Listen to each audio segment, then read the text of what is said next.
तुमने कभी सोचा जिस फुटबॉल में गर्मी के टाइम में इतनी कम हवा भरनी होती है, वैसे ही विंटर आते ही वो सेम फुटबॉल में ऐसा क्या हो जाता है कि बार बार हवा भरने की जरूरत पड़ती है? या फिर वो चिप्स का पैकेट जो तुम एयरपोर्ट के लॉन्च से तुमने लिया था, जैसे ही तुम 30,000 की फीट की ऊंचाई पे जाते हो वो चिप्स का पैकेट ऐसे पफ सा क्यों हो जाता है?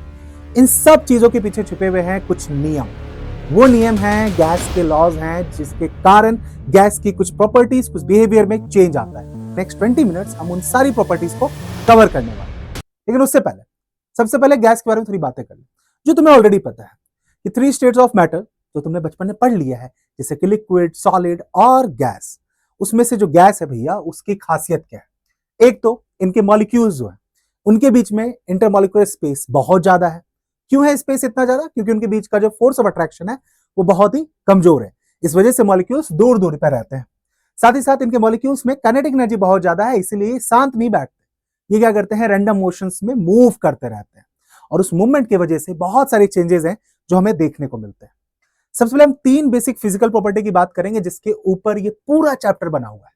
Pressure, temperature and volume. ये 3 चीजें हैं जिससे कि हम किसी भी गैस को अलग अलग पैरामीटर पे जज करते हैं। ठीक है? प्रेशर का मतलब आप सबको पता है, दबाव। दबाव यानी आप क्या कर सकते हो, गैस के मॉलिक्यूल्स हैं और गैस के मॉलिक्यूल्स में स्पेस ज्यादा होता है तो उसको हम कंप्रेस कर सकते हैं। इसलिए प्रेशर वाला पैरामीटर गैस में ज्यादा देखने को मिलता है compare to liquid and solid. दूसरी तरफ वॉल्यूम की बात करें तो volume is all about the capacity, कि भैया कितनी कैपेसिटी में कितना स्पेस कवर कर लिया उसने, दैट इज वॉल्यूम। और गैस का जो वॉल्यूम है, अगर आपको लग रहा है कि वो फिक्स्ड होता है ना, तो नहीं, ऐसा नहीं है। प्रेशर और टेम्परेचर में चेंज करके वॉल्यूम के साथ भी छेड़छाड़ की जाती है। और तीसरा पैरामीटर है टेम्परेचर। तो इस चैप्टर में 3 चीजें आपको बार बार नोटिस होती हुई दिखेंगी, P V T. P for pressure, V for volume और टी फॉर टेम्परेचर। और ये तीनों जो फिजिकल पैरामीटर्स है ना, ये फिजिकल यूनिट्स कह लो आपको, ये सब एक दूसरे पे डिपेंडेंट है। कैसे? देखो जरा, एक एक नियम को एक्सप्लोर करते हैं। लेकिन उससे पहले कुछ बेसिक बिहेवियर जो गैस का होता है, जिससे सबसे ज्यादा सवाल एग्जाम में आएंगे, वो है बाबू तुम्हारी ये स्लाइड। कंफर्म है कि इस स्लाइड से तुम्हारे 1 नंबर के क्वेश्चन असर्शन रीजन हो जाए, मैच द फॉलोइंग हो जाए, आने वाला है। क्या है देखो, तुम्हें बताता हूं मैं, ठीक है? इस चीज को जरा आसान से आराम से समझिएगा जरा। अगर आप प्रेशर इंक्रीज कर दो, पहला पॉइंट आपने क्या कर दिया, आपने कर दिया भैया प्रेशर को increase. So if you increase the pressure, और टेम्परेचर को रखा है आपने कांस्टेंट, यानी टेम्परेचर में आपने कोई चेंज नहीं किया है, तो वॉल्यूम क्या होगा? वॉल्यूम आपका डिक्रीज कर जाएगा। नहीं समझे? देखो बहुत आसान है। मान लो मेरे हाथ में एक सिलेंडर है और सिलेंडर के अंदर आपको गैस के मॉलिक्यूल्स दिखाई दे रहे हैं। अब इन मॉलिक्यूल के बीच में स्पेस है, आपने क्या किया? प्रेशर बढ़ाया, आपने दबाव बढ़ाया। दबाव जैसे आपने बढ़ाया तो जो मॉलिक्यूल्स हैं जो दूर दूर पे थे, यानी ज्यादा वॉल्यूम लेके बैठे हुए थे, अब क्योंकि उनके बीच में स्पेस है तो वो क्या हो जाएंगे? वो कम हो जाएंगे। तो प्रेशर इंक्रीज करने पे वॉल्यूम डिक्रीज करता है। इसी का उल्टा, अगर मैं प्रेशर डिक्रीज कर दूं और टेम्परेचर में कोई चेंजेस नहीं करूं, तो वॉल्यूम भी क्या होगा? वॉल्यूम आपका इंक्रीज कर जाएगा। अगर आप प्रेशर डिक्रीज करोगे तो भैया वॉल्यूम जो है वो आपका इंक्रीज कर जाएगा। यहां पे आपको थोड़ा समझ में आ रहा होगा, इन दोनों के बीच में रिलेशनशिप थोड़ी इनवर्सली प्रोपोर्शनल चल रही है। सिमिलरली आप क्या करो, प्रेशर को कर दो आप कांस्टेंट। अगर आपका प्रेशर कांस्टेंट है, यानी कोई चेंज नहीं कर रहे हैं, और तब अगर आप टेम्परेचर अगर इंक्रीज करते हो, तो टेम्परेचर इंक्रीज करने से वॉल्यूम भी क्या होगा? इंक्रीज करेगा। और सिमिलरली अगर आप टेम्परेचर डिक्रीज करते हो और प्रेशर आपने कांस्टेंट रखा है, तो वॉल्यूम भी आपका डिक्रीज करेगा। यही वो रीजन है कि फुटबॉल समर के टाइम में हवा ज्यादा बढ़ने की जरूरत नहीं पड़ती, चाहे मैं फुटबॉल की बात करूं, चाहे मैं साइकिल की टायर की बात कर लूं। लेकिन विंटर आते ही क्योंकि टेम्परेचर आपका क्या होता है? डिक्रीज करता है, और टेम्परेचर डिक्रीज करने के कारण वॉल्यूम भी क्या होता है बाबू? डिक्रीज कर जाता है। इसलिए हमें ज्यादा ज्यादा हवा बार बार रिफिल करनी पड़ती है। अब ये जो रिलेशनशिप है ना, इसी रिलेशनशिप के ऊपर बहुत सारे लोगों ने अलग अलग गैस के नियम बनाए हैं, ठीक है? लेकिन गैस के नियम को समझने से पहले आपको कुछ वेरिएबल्स और यूनिट की बात करनी है। जैसे कि जब भी हम गैस के टेम्परेचर, प्रेशर या फिर वॉल्यूम की बात करेंगे, तो वो सब एक स्टैंडर्ड पैरामीटर पे हम चेक करते हैं। जैसे कि टेम्परेचर का मेजरमेंट हम डिग्री सेल्सियस में लेंगे या फिर हम केल्विन में लेंगे। और आप सबको पता होगा कि 273 kelvin is basically 0 degree Celsius होता है, ठीक है? अगर मैं वॉल्यूम की बात कर लूं, तो वॉल्यूम को मेजर करते हुए दिखेंगे हम लीटर में, या फिर डेसीमीटर क्यूब में, डीएम क्यूब कह लो, या फिर मिलीलीटर में, या फिर क्यूबिक सेंटीमीटर में, यानी सीएम क्यूब, ठीक है? प्रेशर की अगर बात करें, प्रेशर को मेजर करते हैं हम एटमॉस्फेरिक प्रेशर, एटीएम हो जाता है, या फिर टॉर है, या फिर सेंटीमीटर ऑफ एचजी, या फिर MM of Hg. This is basically the unit जो आप यूज करते हो कोई भी गैस के जो वेरिएबल्स है या यूनिट्स है उनको रिप्रेजेंट करने के लिए, ठीक है? हमारी कैलकुलेशंस नहीं है, हमारे लिए सिर्फ नियम है जिनको हमें जानना है। सबसे पहले नियम की बात करते हैं। ये है भैया बॉयल्स भैया, इन्होंने लॉ ऑब्जर्व किया। क्या किया इन्होंने ऑब्जर्व? इन्होंने देखा कि अगर आप गैस की बात कर रहा हूं, आप टेम्परेचर को कर दो कांस्टेंट, यानी टेम्परेचर को कर दो आप फिक्स्ड, टेम्परेचर में आप कोई चेंजेस नहीं करो, और फिर आप गैस के वॉल्यूम में अगर आप चेंज करोगे तो आपको दिखेगा कि अगर आपने वॉल्यूम बढ़ाया तो भैया प्रेशर आपका डिक्रीज किया। या मैं उल्टा बोल दूं कि अगर आपने प्रेशर डिक्रीज किया है तो वॉल्यूम इंक्रीज कर जाएगा, या फिर अगर आप प्रेशर इंक्रीज कर रहे हो तो वॉल्यूम आपका डिक्रीज कर जाएगा। ये चीज उन्होंने ऑब्जर्व करी, कुछ डेटा लिए और फिर उससे ग्राफ बनाया। तो आपको यहां नोटिस हो रहा होगा, इस ग्राफ से आप नोटिस कीजिए कि जब आपका वॉल्यूम कम है तो प्रेशर बहुत ज्यादा है, ठीक है, दिस इज वॉल्यूम V1। और जब आपका वॉल्यूम बहुत कम है, सॉरी वॉल्यूम बहुत ज्यादा है, तो उस समय प्रेशर आपका बहुत कम है। आप यहां नोटिस कर सकते हो इस वैल्यू से। तो यानी इसका मतलब क्या हुआ? इसका मतलब बहुत क्लियर है कि जो प्रेशर और वॉल्यूम के बीच का रिलेशनशिप है that is inversely proportional. Inversely proportional का मतलब बहुत क्लियर है कि अगर आप P इंक्रीज कर रहे हो तो V डिक्रीज कर रहा है, और अगर आप P डिक्रीज कर रहे हो तो V इंक्रीज करेगा उसी प्रोपोर्शन में। प्रोपोर्शन जिनको समझ में नहीं आया तो उसको मैं बहुत आसान शब्दों में बता दूं कि मान लो कि आपने क्या किया है यहां पे, लेट्स सपोज कि आपने भैया जो प्रेशर था पहले P1 था, ठीक है, और आपने कर दिया उसको 2 टाइम्स, ओके, डबल कर दिया आपने, तो भैया जो वॉल्यूम है आपका V1 वो आपका हाफ हो जाएगा। यानी यहां आपने 2 से मल्टीप्लाई किया, वहां आपका 2 से डिवाइड होगा। This is inversely proportional, basic maths है जो आपको पता है। तो इस हिसाब से बना भैया एक law, P1V1 is equal to P2V2 at constant temperature. देखो ये चीज बहुत इंपॉर्टेंट है कि कोई भी नियम अगर बनाए गए हैं ना तो कुछ पैरामीटर को फिक्स रखा गया है। तुम बोलोगे भैया टेम्परेचर को कांस्टेंट रख के ही क्यों ये चीजें की गई? क्योंकि अभी तुम आगे चल के देखोगे कि जब आप टेम्परेचर में चेंजेस कर रहे हो तो उसका भी असर प्रेशर एंड वॉल्यूम पे देखने को मिल रहा है। इसीलिए हमने एक क्वांटिटी फिक्स करी, फिर हमने बाकी दोनों में रिलेशनशिप देखा। यहां से मिल गया हमें नया नियम। अब जब भाई बॉयल्स भाई साहब आए और नियम लेके आए तो ऑब्वियस सी बात है कुछ चीजें दूसरे लोगों को भी ऑब्जर्व हुई, और उसमें से दूसरा नियम बना चार्ल्स लॉ। ये है चार्ल्स भैया। अब इन्होंने क्या ऑब्जर्व किया? इनका रिलेशनशिप था वॉल्यूम और टेम्परेचर के बीच में।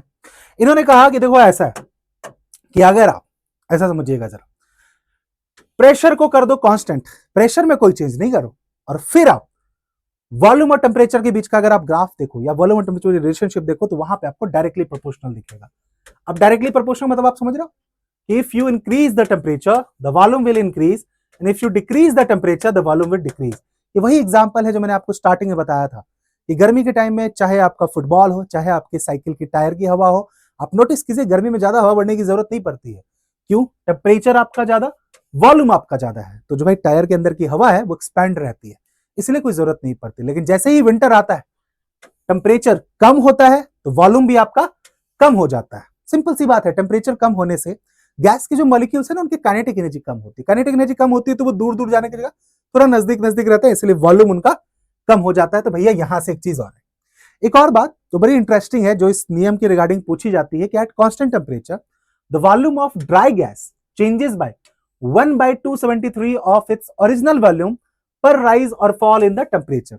यानी अगर मान लो आप 1 डिग्री सेल्सियस भी टेम्परेचर को बढ़ाते हो या फिर आप घटाते हो, तो भैया अगर आपने प्रेशर को कांस्टेंट रखा है और 1 डिग्री टेम्परेचर में भी आपने चेंजेस किया, चाहे आप इंक्रीज करो, है ना, चाहे आप इंक्रीज करो या फिर आप डिक्रीज करो, तो आपको वॉल्यूम में भी चेंज देखने को मिलेगा। और क्या चेंज देखने को मिलेगा कि जो नया वॉल्यूम होगा ना वो आपके प्रीवियस वॉल्यूम का 1/273 होगा। ये ध्यान रहे, ठीक है। This is what the Charles observe, और यही नियम आपसे पूछा जाता है। तो आप यहां नोटिस कीजिए कि जब आपका टेम्परेचर कम है तो वॉल्यूम भी कम है, जैसे ही आपने टेम्परेचर इंक्रीज किया, हीट किया, तो वॉल्यूम भी एक्सपैंड कर दिया। सिंपल सी बात है, टेम्परेचर आप बढ़ाओगे इनको काइनेटिक एनर्जी मिलेगी, ये मूव करना शुरू करेंगे, मूव करेंगे तो भैया स्पेस बढ़ेगा, वॉल्यूम आपका इंक्रीज कर जाएगा। यही 2 नियम है जो आपके इस चैप्टर में। इसके अलावा और भी गैस के नियम है जो एग्जिस्ट करते हैं, but right now in class 9 this 2 नियम इज इंपॉर्टेंट और यही आपसे पूछे जाते हैं।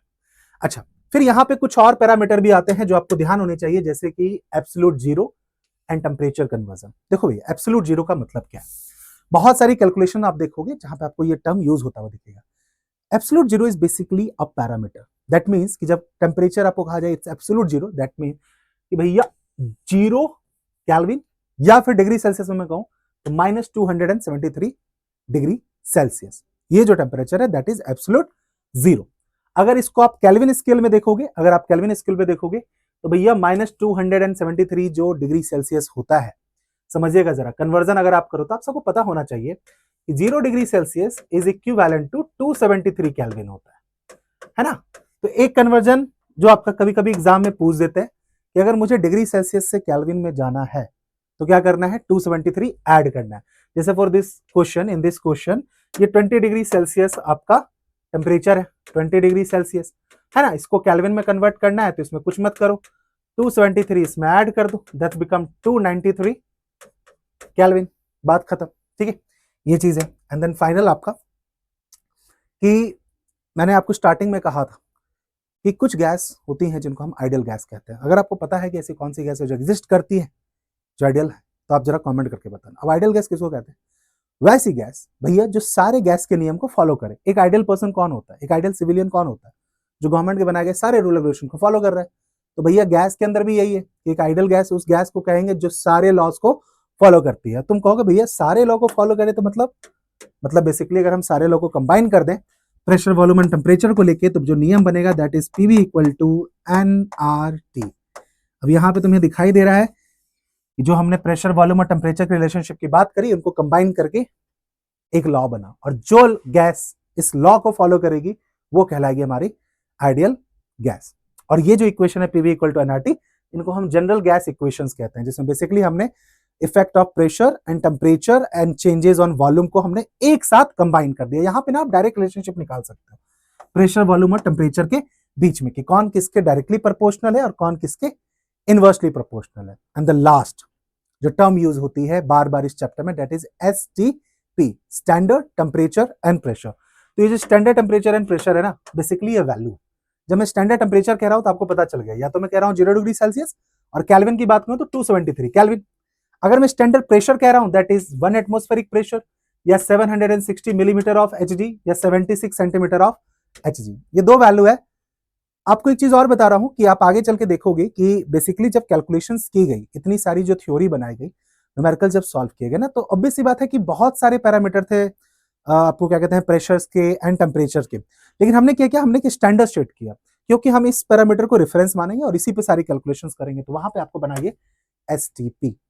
इस चैप्टर के अंदर यही दो नियम है जो आपसे पूछे जाते हैं, जिस नियम को मैंने ब्रीफ करके बता दिया। चैप्टर आपका यहाँ पे खत्म हो गया। अब तुम इस वीडियो के इस पॉइंट तक अगर पहुंचे हो तो तुम ये बता देना कि तुम्हें कौन सा गैस का लॉ है जो तुम्हें बहुत इजी लगा और कौन सा है जो तुम्हें अभी भी थोड़ा टफ लग रहा है। और साथ ही साथ ये भी बता देना कि अगली वीडियो 9th क्लास की केमिस्ट्री की तुम्हें किस टॉपिक के ऊपर चाहिए और कौन सी चाहिए। तब तक मिलता हूँ, तैयारी करता हूँ मैं और जाके ढूंढता हूँ उस आइडियल गैस को जो एग्जिस्ट भी करती है या